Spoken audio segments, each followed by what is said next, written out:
Cuente con la herramienta más poderosa para su campo. Agronación le brinda la mejor financiación y todas las posibilidades para comprar maquinaria e insumos agropecuarios. Solicite asesoramiento llamando al 0810-666-2476. ¿Qué tal? Buenas noches, ¿cómo están? Y acá estamos para hacer este pacto de caballeros. Quiero, antes que nada, agradecerle al señor. ¿Por qué me va a agradecer? Tengo miedo. Cada fin de semana que pasa, el único que me da alegría es Independiente. La bueno, verdad que... sí, pero usted no tiene mucho para ponerse Por contento, eso, ustedes me ponen contento a mí, nada más. Bueno, ¿cómo va bien? Todos los días esto, ¿eh? Es de Racing. Es un cara dura. Es un cara dura. Pero escúchame una cosa, ustedes están... Te cuento, la verdad. Bueno, mañana juegan, ¿eh? Sí, bueno, buenas noches, bienvenidos a todos. Vamos a abordar varios temas en esta noche. Primero, se han cumplido 6 meses de Francisco como Papa, del Cardenal Bergoglio, y 6 meses de cambio constante, ¿no? De anuncios y de cosas que obviamente han revolucionado no solamente a la Iglesia, sino también al mundo en general. Vamos a abordar también la problemática de la provincia de Buenos Aires, la legislatura de la provincia de Buenos Aires y los bloques que se han armado ahí próximos a las elecciones del 27 de octubre. Y también vamos a abordar la situación internacional, lo que ocurre en Siria y obviamente esta situación que se da en los Estados Unidos, donde también vieron que hubo un ataque en la Marina y en pleno Washington, con lo cual también generó muchísima preocupación. Pero comenzamos primero con un tema que verdaderamente... Yo no sé si genera sorpresa. Quienes lo conocían como Cardenal Bergoglio dicen, no, toda la vida fue así, es decir, que no sorprenden esas cosas. Lo que sí sorprende es que lo haga como máximo exponente de la Iglesia Católica. Y para eso hay 3 invitados que lo conocen bien al Papa Francisco, porque está con nosotros el Padre Fernando, él es sacerdote, y ahí está, y recién nos enteramos que estuvo justamente con Eduardo Valdex, el jefe de gabinete de la Cancillería, estuvieron en esta visita que hizo por la Semana de la Juventud en Brasil, y también está Sergio Sánchez, que es cartonero, que donde está, recordamos, ya hemos estado hablando con él sobre este tema, él viajó a Roma. Pero Sergio estuvo entre los 30 de Brasil que estuvieron a solas con el Papa, entre los 30 jóvenes. Claro. O sea que tienen un acercamiento, han hablado con él últimamente. Bueno, particularmente primero preguntarles cómo ven estos 6 meses, digamos. ¿Los sorprende, no los sorprende, padre? Sorprende porque ahora él es la autoridad y no es lo mismo hablar en Buenos Aires que hablar a nivel mundial, ¿no? Y realmente los cambios que va marcando o las puertas que va abriendo, ¿no? Yo digo, más que cambios, va abriendo puertas, ¿no? Todo el tema, ya planteó el tema del celibato, el respeto al trabajo con los matrimonios divorciados, que son todos temas que fueron siempre muy picantes dentro de la Iglesia, y él lo está abriendo de nuevo. Y uno espera realmente el cambio. Vamos a ver si se lo dejan hacer, ¿no? Eduardo, vos lo conocés de hace muchos años, a Cardenal Bergoglio, hoy el Papa Francisco. ¿Este es el mismo Padre Jorge que ustedes conocieron? ¿Está potenciado? Mirá, yo no me quiero jactar de que lo conozco, que lo frecuentaba todos los días, porque no es así. Digamos que nos respetamos en actividades que alguna vez yo le propuse, a él le gustaron y así fuimos armando la relación. Pero debo decirte algo que lo charlaba con Fernando antes, ¿no? Un gran amigo de él lo fue a ver hace poco y le dijo, ¿por qué en Buenos Aires tenías esa cara de culo? Así le dijo. Y en Roma se te ve también. Y él le hizo una confesión. Él en Buenos Aires recibía a las 8 de la mañana, después que él daba su misa a las 7, a todos los curas que le pedían entrevista con algún problema de vocación sacerdotal, que normalmente tenía que ver con algún enamoramiento. Y eso lo golpeaba fuerte a él, porque él veía que perdía los mejores cuadros de la Iglesia en aras de este tema. Y esos temas, como cura de diócesis, que fue el que siempre tuvo territorio y que son, creo que, los que están saliendo a la luz de los temas de los matrimonios divorciados, el tema del cura y el celibato. Yo creo que Bergoglio va a ser un conservador en el dogma, pero un ampliador de libertades y derechos dentro de la Iglesia. Y a mí lo que más me llama la atención, y en esto lo busco más en su ideología, porque para el tema de la iglesia hacia adentro, creo que Fernando, él pueden hablar mejor que yo. A mí me sorprende la política internacional que le está generando desde que llegó. Debo ser sincero, yo tuve la suerte de visitarlo el 5 de julio y él el 7 iba a Lampedusa y nos contó por qué iba a ir a Lampedusa, y era visibilizar a los invisibles, la voz de los que no tienen voz. En Lampedusa estaban todos los desesperados del África que quieren ingresar a Europa, claro, porque en sus países no tienen ninguna posibilidad que le negaron los propios países europeos, ¿no? Esta es la incongruencia que se da. Basta ver lo que los italianos hicieron en Etiopía cuando la invadieron. Y esa gente hoy, Etiopía es uno de los países más pobres, esa gente sale desesperada, la de Libia, y ahí se produce el acto de mayor crueldad en Italia, que es tirar al agua a lo que no queremos ver. Y a partir del día que él fue, ya no eran los ilegales, sino los inmigrantes. Que estábamos en Italia y vimos la reacción de Silvio Berlusconi, de la gente que piensa como él. Salieron indignados a criticar al Papa, que se metía en política exterior italiana y que él era el jefe del Vaticano. O, por ejemplo, lo que hizo con el golpe de Estado de Egipto, que él repudió el golpe de Estado de Egipto, siendo que los cristianos estaban a favor del golpe. O lo que hace con Siria, donde desnuda claramente que esto es la industria armamentista la que quiere hacer una guerra. Siria no tiene petróleo. Y ahí está la incongruencia de Estados Unidos de vendernos al mundo de que son enemigos de Al-Qaeda, pero en Siria juegan con Al-Qaeda, que Al-Qaeda es la que masacra a los cristianos. Y Al-Qaeda estuvo enfrente siempre de la iglesia. Los que han sido incoherentes es Estados Unidos, que hoy están dispuestos a que con Al-Qaeda ir a voltear a Bashir el-Assad. Y después, bueno, hay una serie de situaciones, prefiero no... Igual, me parece que si hay algo que ha sido siempre, y me parece que una vez cuando nos visitó Sergio, que había estado la semana anterior, ¿te acordás? En Roma, en el Vaticano, él nos contaba, ¿no?, del compromiso. Siempre fue un hombre comprometido, siempre que tenía su palabra y, digamos, había que creer en esa palabra, Sergio. Y seguimos viendo el compromiso de él, donde nosotros, los cartoneros, creemos que hizo un gran cambio en la historia, donde anotó a la juventud cartonera en algo que nunca podía haber estado, que nunca podíamos haber participado.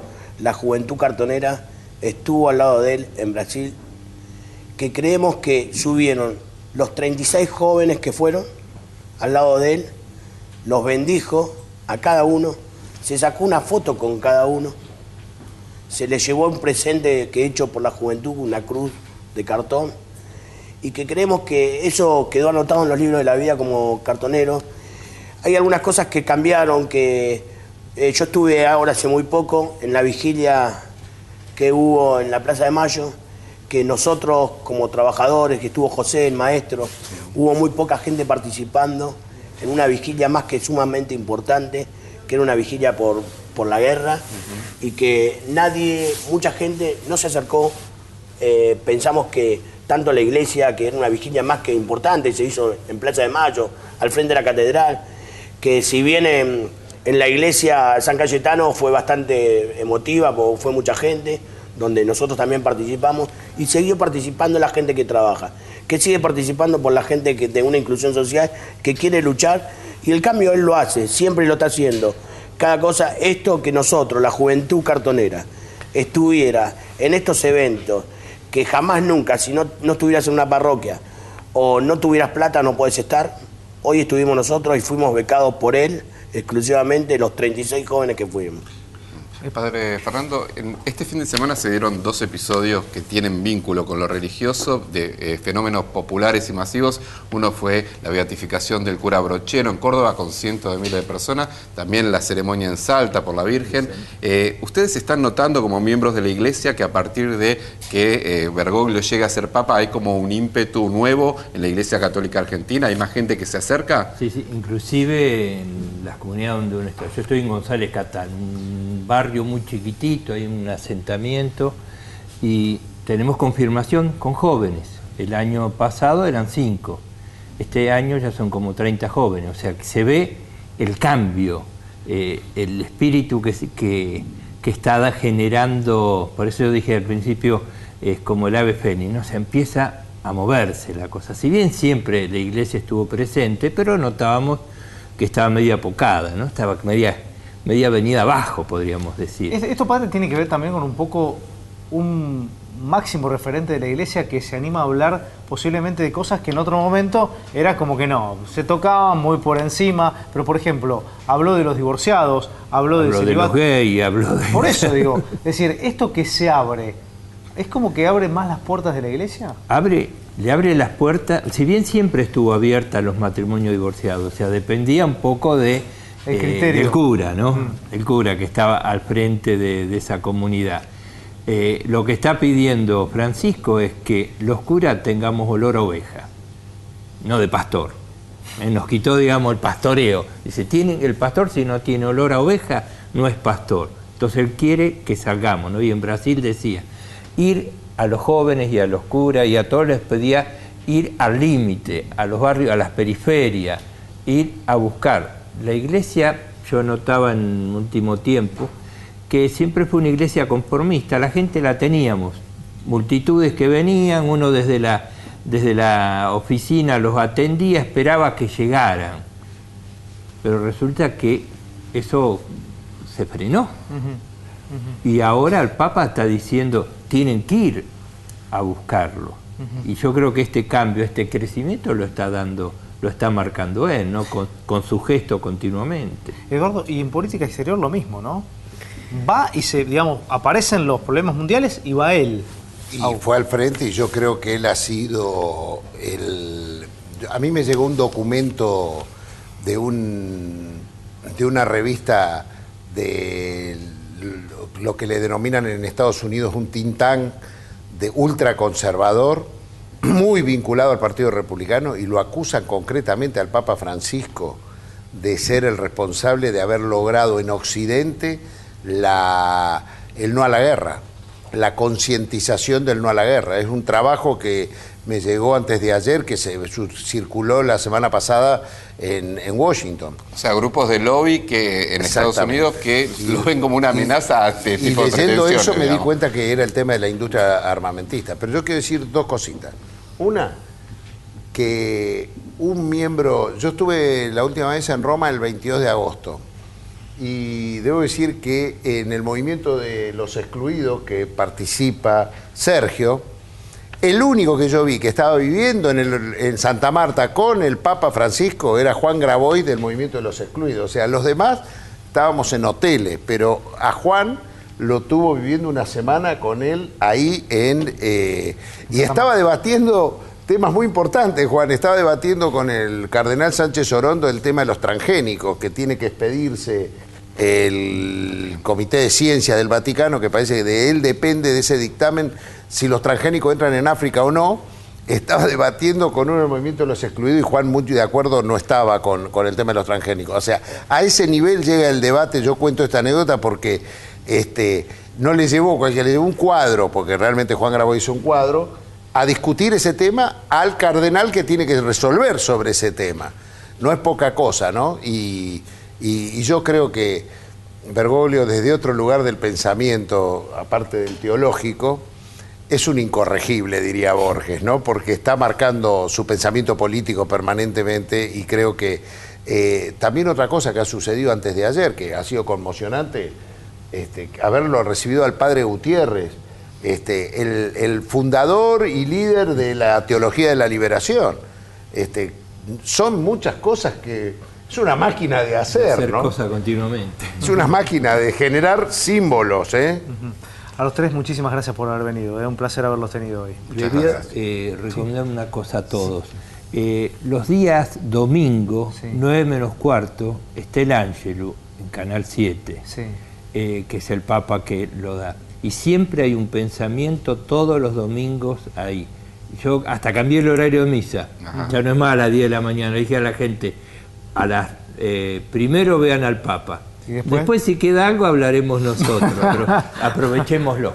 Muchísimas gracias por haber venido. Gracias a ustedes. Nos vamos a la pausa y ya nos abordamos de la legislatura de la provincia de Buenos Aires. Un diputado de cada frente tenemos, ¿no? Del Frente para la Victoria, de Francisco de Narváez y también de Sergio Massa. Enseguida debatimos cómo está la cosa ahí, porque hay proyectos importantes que están saliendo en la provincia de Buenos Aires.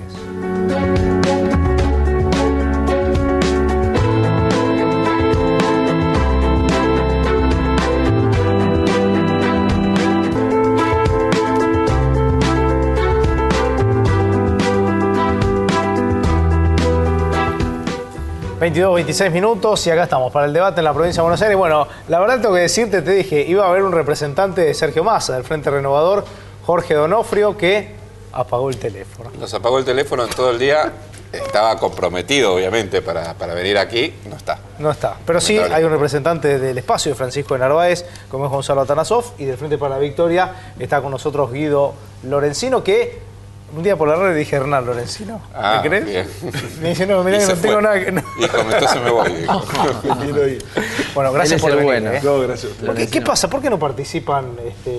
¿Por qué la gente del Frente Renovador es como que así media esquiva, no quiere participar? Nosotros lo que vemos, y el otro día se mostró muy claro en la sesión del día jueves, ellos han tenido una postura en el Senado, donde claramente quisieron dejarnos sin quórum y no votar el desdoblamiento de los ministerios de Justicia y Seguridad que había propuesto el gobernador.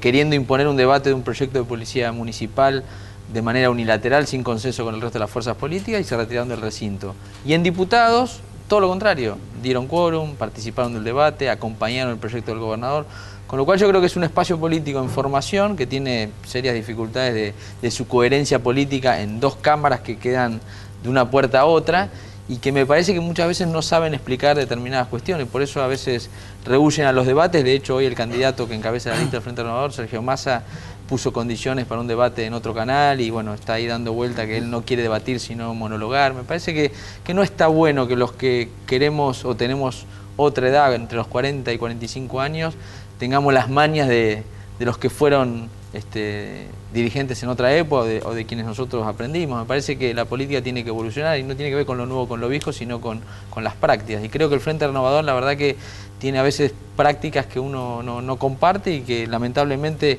quien se muestra como lo nuevo termina siendo más de lo mismo. Gonzalo, estas últimas horas fueron bastante movidas en el frente que encabeza de Narváez, más que nada porque bueno, se produjo la renuncia de dos candidatos. El más ruidoso fue Castrilli, hubo acusación por parte de Narváez de que Castrilli quería plata para quedarse en el espacio. Del otro lado, lo que dijo Castrilli es que ustedes habían hecho un acuerdo con el oficialismo. ¿Qué fue bien lo que pasó? A ver, en los entretelones de la declaración y las acusaciones cruzadas yo no puedo intervenir ni siquiera opinar porque en realidad no fui parte de esa conversación. Lo que sí puedo desmentir categórica y rotundamente es cuando manifiesta que hay un acuerdo con el Frente para la Victoria. Nos pueden decir cualquier cosa, de hecho nos dicen cualquier cosa al espacio de Francisco. Sí, ya nos han asociado, pero no solo con el Frente para la Victoria, sino también con el Frente de Sergio Massa. Pero ya decirnos que Francisco de Narváez es socio político del Frente para la Victoria me parece que es un disparate que no tiene asidero, porque si hubo alguien que enfrentó al kirchnerismo en la provincia de Buenos Aires, a Scioli, a Sergio Massa, y le ganamos en el 2009, con aciertos, con errores, luego en el 2011 y ahora también en el 2013, ratificando una manera de pensar y una convicción que tenemos de que hay muchísimas cosas que se hacen mal en la provincia de Buenos Aires y del gobierno nacional, es Francisco. Entonces le podés decir a Francisco que no le quiso dar plata, digamos, pero no le podés decir a Francisco que es alguien que es socio político del kirchnerismo. Me parece que ahí se empieza a derrumbar una argumentación que la verdad, recién lo vengo de escuchar en otro programa, es muy poco seria y casi dantesca. Pero Castrilli se baja porque dice que no le dieron la plata que le habían prometido o porque no le dieron los votos que pensó que iba a sacar en las primarias. Recién dijo que él se baja porque es del PRO. Pero era del PRO antes también. Pero claro, lo que yo le dije, entonces Javier se equivocó de lista, porque el PRO no cerró un acuerdo político con Francisco de Narváez. El PRO es Massa en la provincia de Buenos Aires. De hecho, hay 3 diputados nacionales que integran dentro de los 10 la lista de diputados nacionales. Entonces tiene una tremenda confusión, producto, creo, de la ingenuidad y producto de que no tiene oficio, y me parece que tomó una medida más que desacertada, no solamente con nuestro partido político, sino con aquellos que lo votaron. Digo, hubo gente que lo votó en La Matanza, que cree en Javier Castrilli, que hoy aparece dentro de un manto de dudas, de una cosa muy sospechada, una renuncia intempestivamente porque no sabía que no siendo del PRO podía integrar una lista de Francisco de Narváez. Ahora, ¿hubo errores en el armado de lo que es el Frente de Francisco de Narváez? Porque primero lo tenemos así a nivel nacional, un Moyano que nada, va hasta en la lista. Es decir, hoy cuesta entender que el que vaya a votar en las elecciones del 27 de octubre va a encontrar ahí, en el último de la lista, Hugo Moyano. Y Hugo Moyano ya dice que está con Massa, es decir, es loco, ¿no? Esto que no se dice que está con Massa. Una cosa es lo que dicen ustedes, o lo que ustedes quieren. Pero él lo dice. No, él lo que dijo es que a partir del 27 de octubre se va a sentar a hablar con todos los referentes del peronismo. ¿Y con Sergio Massa? Sí, también con Sergio Massa. De hecho, Hugo tiene una responsabilidad, aparte de la política, que es representar a un sector de los trabajadores muy, pero muy importante, te diría hasta casi mayoritario de los trabajadores de la Argentina, y lógicamente que tiene que hablar no solamente con Massa, también debería hablar con la presidenta, debería hablar con el gobernador, debería hablar con todos aquellos que trabajen en función de mejorar la calidad de vida de los trabajadores, y eso es lo que dijo. Después, bueno, a partir de la calentura de la campaña se le dan connotaciones a las declaraciones que no son en realidad lo que uno quiere decir. A ver, Gabriel, sí, acoto algo a lo que dice Gonzalo y respeto, digo, sin ánimo de polemizar, pero me parece que Frente Renovador, Unión Celeste y Blanco, el Frente de Narváez, los actores son los mismos. Si uno mira la lista del 2009 del Frente de que integraban Macri, Felipe Solá y de Narváez, y mira la lista de Sergio Massa, son más o menos los mismos nombres, con Hugo Moyano en un lado o en otro. Me parece que la política y el gran problema que estamos teniendo es que se crean construcciones políticas que duran 2 o 4 años, que después decepcionan a la gente, que en campaña prometen lo que prometen sin ningún tipo de pudor, que no asumen ningún compromiso posterior más que la elección ese día y ganar a quienes estamos gobernando y transformando el país y la provincia. Y me parece que la política hay que jugarla de otra manera. Esto que plantea Hugo Moyano, que después del 28 todos los referentes del peronismo, me parece que los debates, ya lo dijo el gobernador, hay que darlos internamente, cuando a uno lo escuchan o cuando no lo escuchan. Y nosotros tenemos autoridad política y moral para decir eso, porque hemos tenido diferencias con algunos dirigentes nacionales. Y sin embargo nos quedamos, aguantamos por la responsabilidad institucional, aguantamos por el compromiso que nosotros tenemos y aguantamos porque nos parece que los debates hay que darlos internamente, no armar una fuerza política cuando uno se siente disconforme y cada 2 años enfrentar al partido de gobierno que es el justicialismo. Entonces me parece que estas experiencias con los Castrilis, con los Moyanos, son cosas naturales que pasan cuando no hay más compromiso que una elección. Y ya insisto, pasó en el 2009, va a pasar ahora en el 2013 con el armado del Frente Renovador, porque es un residual de lo que fue Unión Pro en el 2009, y me parece que va a seguir sucediendo en la medida que los que se dicen ser peronistas no vengan a una interna, participen de una interna, y el candidato más votado sea el que gane, y el resto lo tendremos que acompañar. Creo que es el debate de lo que viene a partir del 28 es eso. Los que nos decimos peronistas tenemos que participar del peronismo.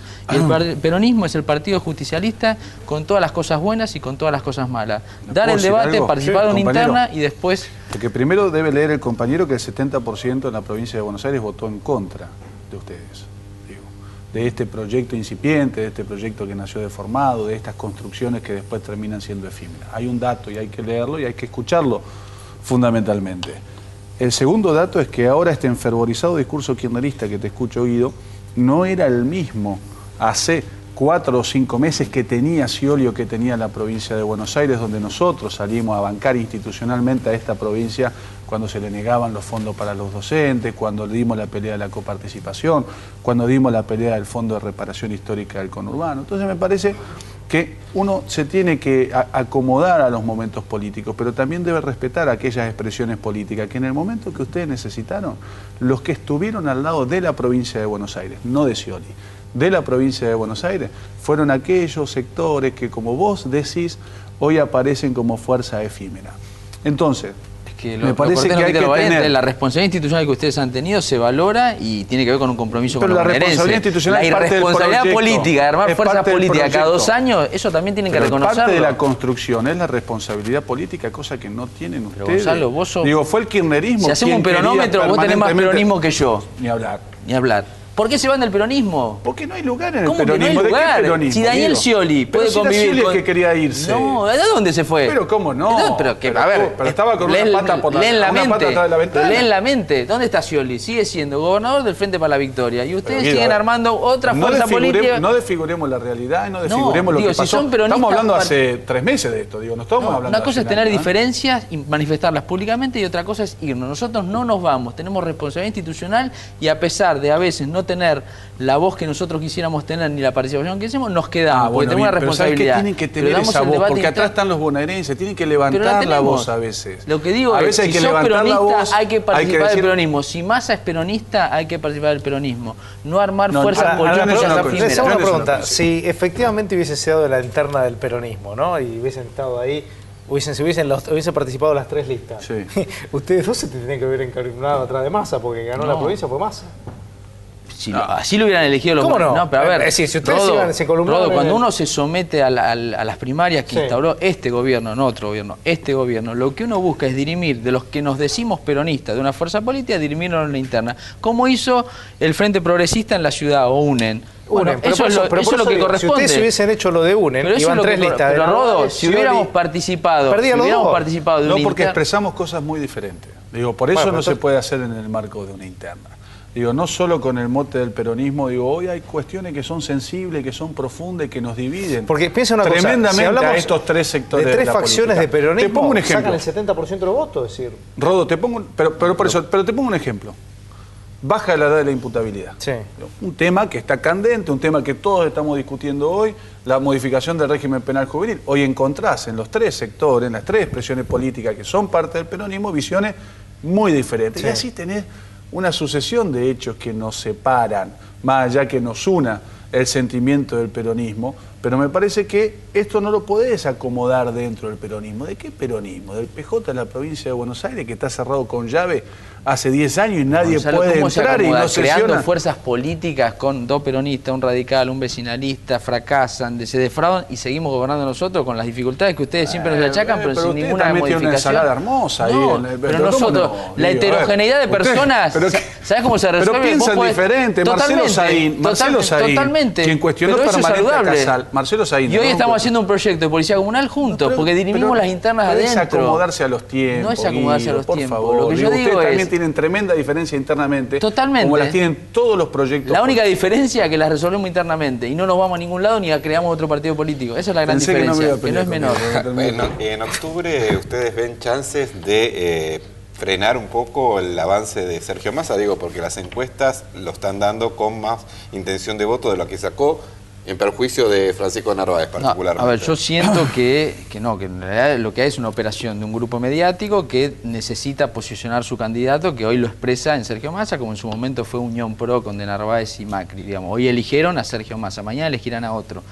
Creo que no, que esa brecha no existe. Yo siento realmente que el Frente para la Victoria es una expresión política mayoritaria, que tenemos un candidato que todavía tiene mucho para ganar en la calle y sobre todo tenemos una gestión nacional y provincial donde podemos mostrar muchos aciertos y mostrarnos como el equipo de trabajo que va a poder resolver las asignaturas que los bonaerenses nos van a plantear. Obviamente que en una elección de medio término, donde no se disputa la gobernabilidad presidencial de la provincia y del municipio, la gente tiene la posibilidad de elegir otras fuerzas políticas que controlen a los que gobernamos. Entonces nos pasó en el 2009, nos pasó ahora en el 2013, el voto es mucho más disperso y me parece que está bueno que así sea, con lo cual nosotros tenemos la tranquilidad de ese 54% y 55% a nivel nacional y provincial que nos dieron la responsabilidad de gobernar hasta el 2015 y lo vamos a hacer de la manera que se lo dijimos a los bonaerenses y a los argentinos. Obviamente que esperamos un resultado mucho mejor que el de agosto y seguramente así sea. A mí me parece que en este primer round lo que se dirimía era ponerle un freno a la intención reeleccionista del gobierno nacional y de la presidenta Cristina Fernández de Kirchner y esa discusión creo que ya está saldada. Me parece que se abre otra etapa propositiva de proyectos donde la gente va a empezar dentro de ese 70% también a equilibrarse dentro de ese 70% porque no es bueno cambiar una mayoría por otra mayoría que tampoco sabemos bien qué piensan porque no hablan, no debaten, no vienen, van a un debate y ponen condiciones. Digo, eso es un misterio que hay dentro del Frente Renovador y qué es lo que expresa. El Frente Renovador es la Unión Pro. No, la Unión Pro tenía hasta más sentido en ese momento porque más o menos pensaban, es como muy variopinto, ¿no? Lo que hay El dentro del Frente Renovador está compuesto en un 80% por gente que pasó por las filas de Narváez, en un 80% te diría, bueno, del bloque que hoy tienen en la legislatura de la provincia. Sí, pero de Buenos no hay Aires. un gran armador ahí que nadie lo está diciendo, pero yo digo, ¿quién es el armador de campaña? Es Juanjo Álvarez. Ahí está Dualde detrás de todo. Es decir, Sí, puede ser. Sí, El jefe de campaña de Narváez en el 2009. Juanjo Álvarez. Sí. Por eso. A ver, puede ser. Pero a mí lo que me parece A mí lo que me parece es que hoy la gente va a elegir dentro de ese 70% y va a tratar de equilibrar. A mí me parece que hay que tratar policía comunitaria, tenemos un proyecto muy importante, hay que tratar Agencia Federal Antidroga, que es un proyecto a nivel nacional que les recomiendo que lo puedan leer, Guido fundamentalmente, que hoy está instalado, a nuestro juicio, el narcotráfico en la provincia de Buenos Aires, aprovechando un proceso económico favorable, aprovechando precursores químicos que hay en la provincia de Buenos Aires, que hay que trabajar seriamente en la radarización de la frontera. Digo, hay muchísimas cosas para trabajar, entonces no lo va a hacer una sola fuerza política, y eso es a lo que apelamos, ¿no? Y lo que le pedimos a la sociedad. También tratar de generar un equilibrio, que escuchen cuáles son las propuestas, qué es lo que pensamos. Nosotros le hablamos de cara a la gente sabe qué es lo que piensa de Narváez, pero todavía no tiene muy claro qué es lo que piensa Sergio Massa.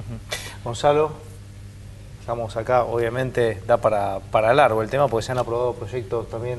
No, a ver, nosotros, así Gonzalo dijo una cosa que es verdad, me parece que hay políticas públicas que instalamos en la provincia, policía judicial, juicio por jurado, la autonomía de la defensa, el proceso de flagrancia, el tema de la ley de adopción, del procedimiento de adopción para acelerar los tiempos, el tema de la fertilidad asistida. Me parece que hay temas donde podemos construir con otras fuerzas políticas, como la de Gonzalo, con el FAP, con el radicalismo, consensos que nos han permitido trabajar sobre políticas públicas que van a ir más allá de un gobierno. Así que me parece que la política lo que requiere también no es solamente la construcción de fuerzas electorales para una elección, sino también la posibilidad de estos consensos, que la verdad que a veces la legislatura no lo permite hacer, y me parece que eso es lo saludable también. Gracias por Muchas haber gracias, venido. No, gracias a ustedes. Un placer. Gracias a usted. Ya volvemos y nos ocupamos del tema internacional.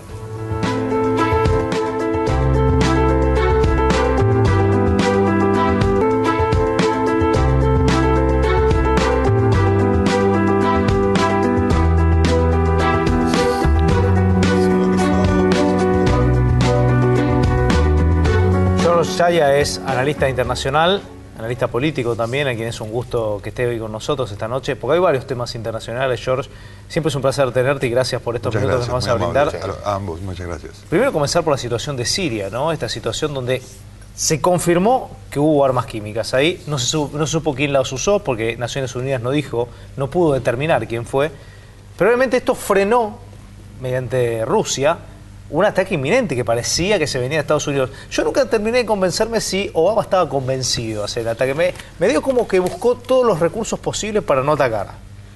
En realidad, efectivamente, hoy viene a confirmar el último informe, la ratificación del último informe de Naciones Unidas, que efectivamente se utilizó gasarín y otro tipo de tóxicos en menor escala. Pero no se indicó, como bien señalas, la autoría del sector que la haya puesto en uso. Lo cual no es un dato menor, en la medida que esto, de alguna manera, debería, más allá de la ilegitimidad, te diría, en la que está planteada, en los términos que la plantea la administración Obama, a la supuesta intervención que ahora vemos que ha quedado stand-by, sí impulsaría el hecho de que se haya utilizado armas tóxicas, impulsaría desde el punto de vista ético y moral a la comunidad internacional a llevar adelante algún tipo de intervención humanitaria, con una política transparente en el seno de donde debemos esperar una solución, que es Naciones Unidas, ¿no? Y planteando lo que eso tenía yo, y lo hemos hablado en algún otro programa contigo, una solución política, toda vez que la solución militar es una espiral de violencia sin principio ni final, pero una solución política que debe ser acompañada por China y por Rusia, que esto es inevitable para que pueda votarse una resolución que lleve alivio al pueblo sirio.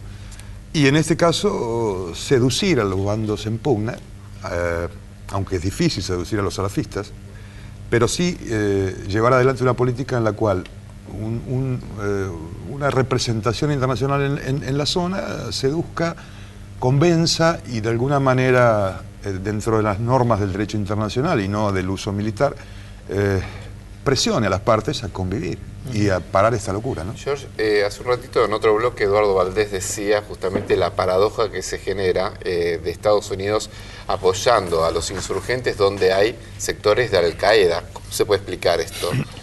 Es cierto, el grupo Al-Nusra es un satélite de Al-Qaeda, son salafistas extremadamente violentos y peligrosos, pero también hay que decir que no hay buenos en el escenario. Esto es... no tenemos, Al-Assad no es un santo. Tenemos un escenario muy concreto donde el número de muertos espanta y no olvidemos que los 2 primeros años de la revolución siria no estaba al-Nusra en el terreno.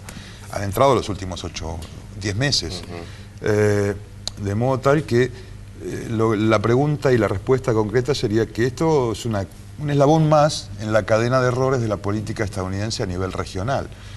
¿Y por qué sostengo esto? Porque tenemos ejemplos palmarios, por caso Libia, por caso Egipto, donde se apoyaron las partes equivocadas, ¿no? De modo tal que no sorprende, en la administración Obama son errores que lo están consagrando, te diría, el premio Nobel, y esto sin ningún sarcasmo, lo digo desde el punto de vista del análisis profesional, lo están consagrando como uno de los peores presidentes de la historia de los Estados Unidos.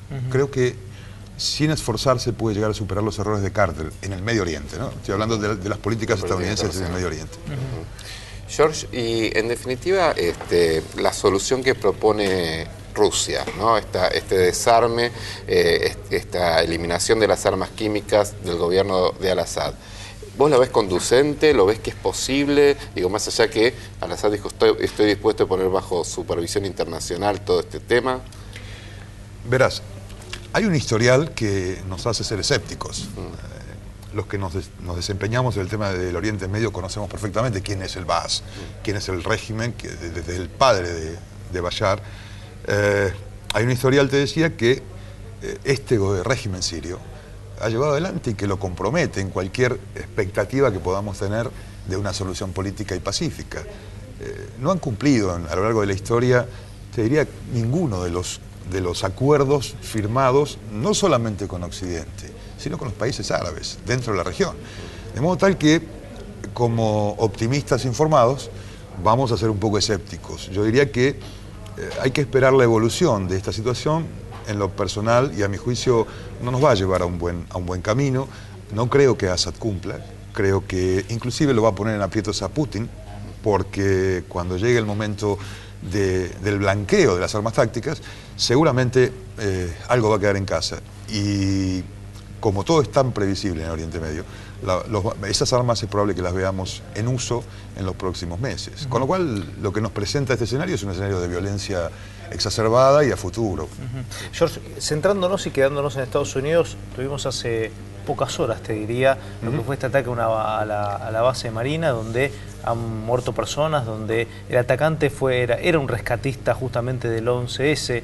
Una situación pero muy complicada. De estas que se dan cada tanto en Estados Unidos, ¿no? El tema de las armas, ¿no? Gente que porta armas. Estados Unidos tiene una cultura de lo que es la aportación de armas, que evidentemente Obama ha querido hacer algo, e evidentemente no puede. Es muy difícil que Obama o cualquier presidente pueda llevar adelante alguna política que confronte con el lobby de la Asociación del Rifle y de todo lo que es la cultura estadounidense en ese sentido. Yo diría que es muy complicado, y esto va para los demócratas como para los republicanos. Sí, hay una enmienda constitucional que se los permite. Absolutamente, ¿no? Absolutamente. Con lo cual allí, digamos que es el freno a cualquier tipo de proyecto que pueda, salvo una modificación de la Constitución, lo cual en Estados Unidos no es muy usual. Sí, porque además la sociedad no sé si está abierta. No, es que hay estados, no hablemos de lo que se conoce, yo he vivido 16 años en Estados Unidos, y hay estados y hay ciudades, no de las conocidas, me refiero a los Estados Unidos profundo. Sí. Si nos vamos al centro, vamos a Texas, a lugares donde los ciudadanos estadounidenses no son los que vemos paseando por el mundo, hay gente que no tiene pasaporte. Esta gente tiene una cosmovisión bien diferente a lo que se pueda ver en Nueva York o en Washington. Y esa gente creció con esa cultura, la de las armas, de modo que es muy difícil desarraigar culturalmente al americano profundo de esta cuestión. Un tema muy difícil. Ahora, lo que ha sucedido, bueno, es muy reciente, pero yo te diría que a veces hasta Atenas tiene que actuar como Esparta, ¿no? Hay que poner un coto a esto porque es grave, hay una situación recidiva que vemos cada tanto una catástrofe. Pero creo que en este caso no fue la catástrofe como la de la escuela, más bien lo veo cercano a lo que fue en su tiempo Fort Hood, con el mayor del ejército americano, psiquiatra, médico. Su nombre era Hassan Malik, lo recordamos ahora, que casualmente la semana pasada ha sido sentenciado a la pena de muerte. Creo que hay una influencia del discurso emitido por al-Zawahiri en marzo pasado, cuando pidió a todos los fieles y a los seguidores de Al-Qaeda que lleven adelante lo que es la política de Al-Qaeda, esto es la yihad permanente. Y él llamó a que actuaran como lo que se denomina en Estados Unidos, lobo solitario. Yo no descartaría en este caso que esta persona pudiera llegar a ser algún elemento afín al salafismo, aunque la administración salió muy rápido a decir que no era un atentado terrorista. Sí, aunque primero lo insinuaron, ¿no? Me parece que las primeras noticias hablaban que podía ser. Pero hay una situación, fíjate que hay una situación que es concomitante con lo que ocurrió en Fort Hood, con este hombre. Este hombre después se comprobó que tuvo el síndrome post-Irak, un psiquiatra afectado indudablemente, pero tenía una estrecha relación con varios líderes salafistas, de modo que, y él lo confesó luego, ¿no?, en el juicio que acaba de terminar. No sería extraño que el caso de este contratista que sucedió ayer tuviera algo que ver con eso. George, gracias por haber venido, un placer como siempre. Al contrario, un placer, muchas gracias por la invitación, ¿no? Y nos despedimos hasta el martes próximo, a partir de las 22 horas, cuando hagamos este pacto de caballeros. Suerte mañana, ¿eh? Bueno, gracias.